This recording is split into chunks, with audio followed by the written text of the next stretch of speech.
Hello everyone, मैं प्रदीप कुमार आगाज IAS institute में आप सभी का स्वागत करता हूं। तो आइए आज के इस वीडियो में हम लोग बात करने वाले हैं भारतीय राजनीति से रिलेटेड यूपीएससी के प्रीलिम्स और मेंस के लिए आज के जितने भी मोस्ट इंपॉर्टेंट टॉपिक है हम आप लोगों के लिए लेकर आए हैं। तो चलिए देखते हैं। तो देखिए, प्रीलिम्स के लिए जो टॉपिक है वो है संसद सदस्य जन प्रतिनिधित्व अधिनियम 1951, चुनाव आचरण नियम 4A और जन प्रतिनिधित्व अधिनियम के तहत भ्रष्ट आचरण। और मेंस के लिए जो टॉपिक है वो संसद सदस्य की सदस्यता समाप्त करना। तो चलिए हम यूपीएससी के प्रीलिम्स और मेंस के इन सभी टॉपिक के बारे में पूरे विस्तार से चर्चा करते हैं। तो देखिए चर्चा में क्यों है, आइए समझते हैं।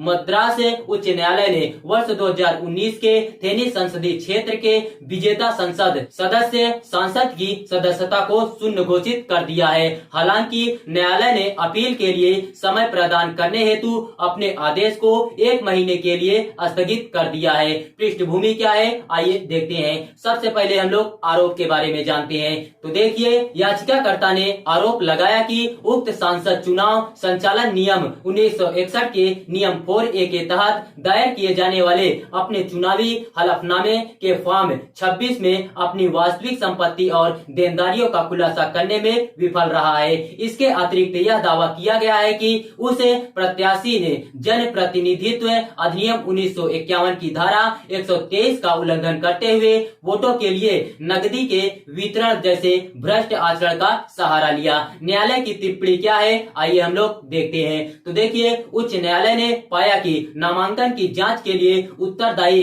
रिटर्निंग अधिकारी द्वारा जन प्रतिनिधित्व अधिनियम की धारा 36 और हैंडबुक में उल्लिखित निर्देशों का पालन नहीं किया गया। चुनाव आचरण नियम 1961 क्या है, आइए देखते हैं। सबसे पहले हम लोग इसका परिचय जानते हैं। तो देखिए, चुनाव आचरण नियम 1961 भारत में जन प्रतिनिधित्व अधिनियम 1951 के तहत स्थापित नियमों का एक समूह है। इनमें देश में चुनावों के संचालन को नियंत्रित करते हैं और प्रत्याशी राजनीतिक दलों, चुनाव अधिकारियों तथा मतदाताओं द्वारा पालन किए जाने वाले दिशा निर्देश तथा प्रक्रियाओं का वर्णन है। इन नियमों में चुनावी प्रक्रिया के विभिन्न पहलू शामिल हैं, जिनमें नामांकन पत्र दाखिल करना, नामांकन की जांच, चुनाव अभियान नियम और मतदान प्रक्रियाएं, वोटों की गणना और चुनाव विवाद समाधान शामिल है। नियम 4A क्या है, आइए देखते हैं। तो देखिए, इसके तहत अपना नामांकन पत्र जमा करते समय प्रत्याशी को उनकी संपत्ति और देनदारियों के बारे में कानूनी विवरण प्रदान करने के लिए एक हलफनामा फॉर्म 26 रिटर्निंग ऑफिसर को देना अनिवार्य होता है। जन प्रतिनिधित्व अधिनियम 1951 के तहत भ्रष्ट आचरण क्या है, आइए देखते हैं। तो देखिए, सबसे पहले हम लोग समझते हैं अधिनियम की धारा 123 क्या है, आइए देखते हैं। आरपीए अधिनियम की धारा 123 के अनुसार भ्रष्ट आचरण वह है जिसमें एक प्रत्याशी चुनाव जीतने की अपनी संभावनाओं को बेहतर बनाने के लिए कुछ इस प्रकार की गतिविधियों में शामिल हो जाते हैं, जिसके अंतर्गत रिश्वत, अनुचित प्रभाव, झूठी जानकारी और धर्म, नस्ल, जाति और समुदाय या भाषा के आधार पर भारतीय नागरिकों के विभिन्न वर्गों के बीच घृणा, दुश्मनी की भावनाओं को बढ़ावा देना अथवा ऐसा प्रयास करना शामिल है। धारा 123(2) क्या है, आइए देखते हैं। तो देखिए, यह धारा अनुसूचित प्रभाव से संबंधित है, जिसे किसी भी चुनावी अधिकार के मुक्त अभ्यास के साथ प्रत्याशी किसी परिस्थिति में प्रत्याशी द्वारा स्वयं अथवा कभी कभी उसके प्रतिनिधित्वकर्ताओं या संबद्ध व्यक्तियों द्वारा किसी भी प्रत्यक्ष या अप्रत्यक्ष हस्तक्षेप के रूप में परिभाषित किया गया है। इसमें चोटिल करने, हानि पहुंचाने, सामाजिक अस्थिरता और किसी भी जाति अथवा समुदाय से निष्कासन की धमकी भी शामिल हो सकती है। धारा 123(4) क्या है, आइए देखते हैं। तो देखिए, यह चुनाव परिणामों को प्रभावित करने वाली भ्रामक जानकारी के प्रकाशन पर प्रतिबंध लगाने हेतु भ्रष्ट आचरण की परिभाषा को और व्यापक बनाता है। अधिनियम के प्रावधानों के तहत एक निर्वाचित प्रतिनिधि को कुछ अपराधों हेतु जैसे भ्रष्ट आचरण के आधार पर चुनाव खर्च घोषित करने में विफल रहने पर और सरकारी अनुबंधों या कार्यों से संलग्न होने का दोषी ठहराए जाने पर अयोग्य घोषित किया जा सकता है। आरपीए आरपीए 1951 के अंतर्गत सांसद की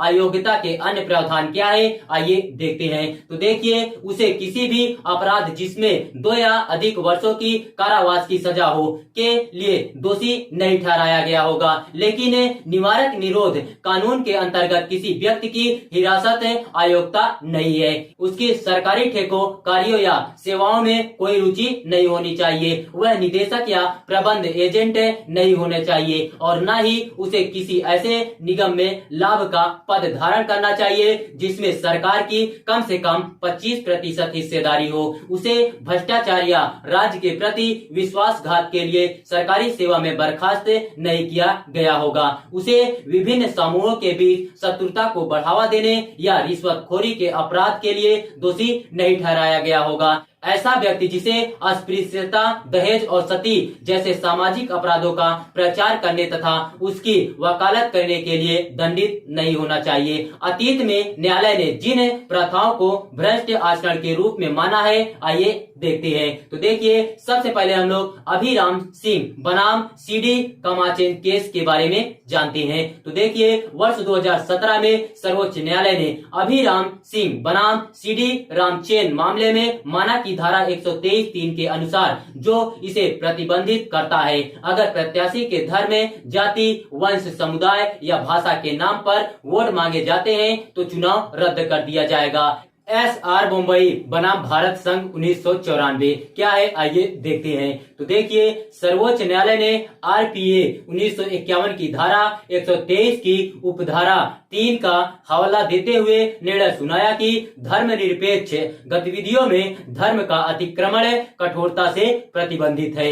ऐसा सुब्रमण्यम बालाजी बनाम तमिलनाडु राज्य 2022 क्या है, आइए देखते हैं। तो देखिए, सर्वोच्च न्यायालय ने कहा कि मुफ्त सुविधाओं के वादे को भ्रष्ट आचरण नहीं कहा जा सकता। हालांकि इस मामले पर अभी भी निर्णय होना शेष है। जन प्रतिनिधित्व अधिनियम 1951 क्या है, आइए देखते हैं। सबसे पहले हम लोग इसके प्रावधान के बारे में समझते हैं। तो देखिए, यह चुनाव के संचालन को विनियमित करता है। यह सदनों की सदस्यता के लिए अयोग्यताओं को निर्दिष्ट करता है। यह भ्रष्ट आचरण और अन्य अपराधों पर अंकुश लगाने के प्रावधान प्राप्त करता है। यह चुनावों से उत्पन्न होने वाले संदेहों और विवादों को निपटाने की प्रक्रिया निर्धारित करता है। महत्व क्या है, आइए देखते हैं। तो देखिए, यह अधिनियम भारतीय लोकतंत्र के सुचारू कार्यप्रणाली के लिए महत्वपूर्ण है, क्योंकि यह आपराधिक पृष्ठभूमि वाले व्यक्तियों के प्रतिनिधि निकायों में प्रवेश पर रोक लगाता है। इस प्रकार भारतीय राजनीति को अपराध मुक्त कर देता है। अधिनियम के अनुसार प्रत्येक प्रत्याशी को अपनी संपत्ति और देनदारियों की घोषणा करने के साथ ही चुनावी व्यय का लेखा जोखा रखना होगा। यह प्रावधान सार्वजनिक धन की उपयोग या व्यक्तिगत लाभ के लिए शक्ति के दुरुपयोग में प्रत्याशी की जवाबदेही और पारदर्शिता को भी सुनिश्चित करता है। यह बूथ कैप्चरिंग, रिश्वतखोरी या दुश्मनी को बढ़ावा देने आदि जैसी भ्रष्ट प्रथाओं पर रोक लगाता है, जो चुनावी की वैधता एवं स्वतंत्र और निष्पक्ष आचरण सुनिश्चित करता है, जो किसी भी लोकतांत्रिक व्यवस्था की सफलता के लिए आवश्यक है। अधिनियम में यह प्रावधान है कि केवल वे राजनीतिक दल जो आरपीए अधिनियम 1951 की धारा 29A के अंतर्गत पंजीकृत है, चुनावी बांड प्राप्त करने के पात्र हैं। इस प्रकार राजनीतिक फंडिंग के स्रोत का पता लगाने और चुनावी फंडिंग में पारदर्शिता सुनिश्चित करने के लिए एक तंत्र प्रदान किया जाता है। तो देखिए, अगर आप लोगों को इसका पीडीएफ चाहिए तो इसका पीडीएफ हम आप लोगों को टेलीग्राम चैनल पर अपलोड कर देंगे। टेलीग्राम चैनल का नाम है आगाज IAS इंस्टीट्यूट और टेलीग्राम चैनल का लिंक हम इस वीडियो के डिस्क्रिप्शन में भी दे देंगे। आप यहां से भी जाकर टेलीग्राम चैनल को ज्वाइन कर सकते हैं और पीडीएफ डाउनलोड कर सकते हैं।